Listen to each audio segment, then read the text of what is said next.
This is Rick. He didn't want to be filmed today, but you pressed play again, and now they're locking him in a wooden sauna. It's 120 degrees inside. This is the final of a strange championship. Whoever can last the longest in the steam room wins. The competitors are stern, the judges are watching through glass, and from the very first seconds, Rick's face is sweating, and his throat is raw from the dry heat. The first minute passes.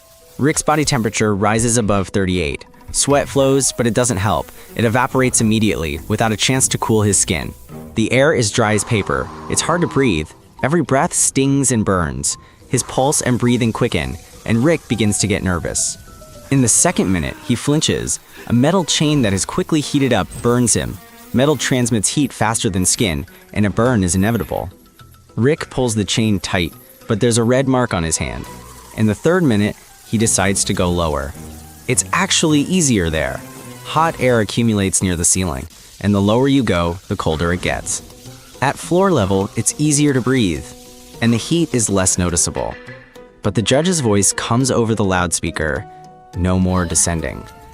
Rick returns to the surface. Rules are rules. 5 minutes pass. Every breath feels like a soldering iron. The mucous membranes inside are already irritated, making it difficult to speak. His voice is hoarse. His heart is pounding, and a thin whistle rings in his ears. His pulse is off the charts, and his opponent still doesn't move, which frightens Rick even more. Rick reaches for his phone to distract himself, but the screen immediately goes dark, and the casing bends from the heat. In this hell, technology refuses to work. At 6 minutes, Rick decides to outsmart everyone and takes out a pocket fan. The airflow burns his face. The wind in the hot sauna is not cooling, but accelerating dehydration and heating. Everything that seemed logical here works in reverse. 7 minutes have passed, and Rick is no longer able to think clearly. He feels like he's in a saucepan, and his opponent is a chicken leg. Rick can no longer distinguish between reality and imagination. He simply endures. His body begins to give in, one by one. First, the skin and superficial vessels. They no longer transmit heat. Then the brain, swelling appears, coordination and attention are lost. Next comes the heart. The pulse becomes ragged, movements jerky, the stomach gurgles like a kettle. The kidneys suffer from dehydration. The body gradually fails, system by system, as if the lights are being turned off room by room.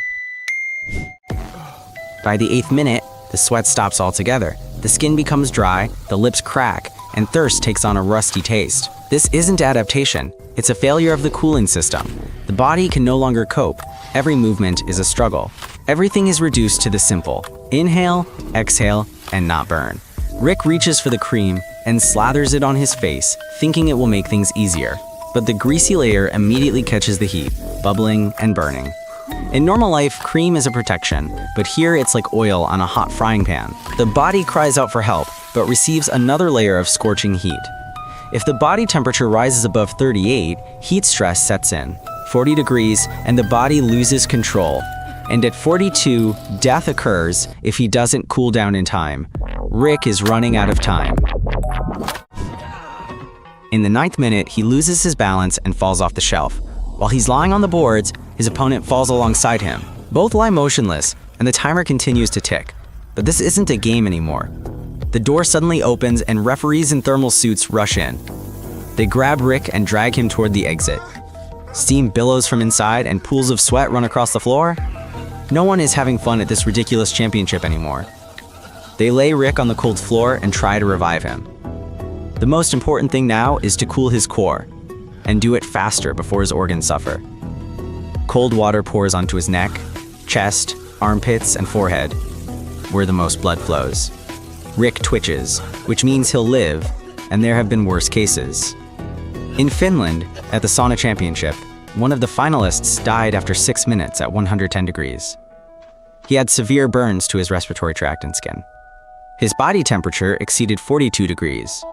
The second participant survived, but the tournament was closed forever. And here's our Rick, lying in a hospital room, his arms and shoulders bandaged. Healing cream is on his lips, and a clear liquid is dripping into his vein. He quietly whispers that he'll never feel cold again, and asks people not to repeat his mistakes, but rather to subscribe to the channel.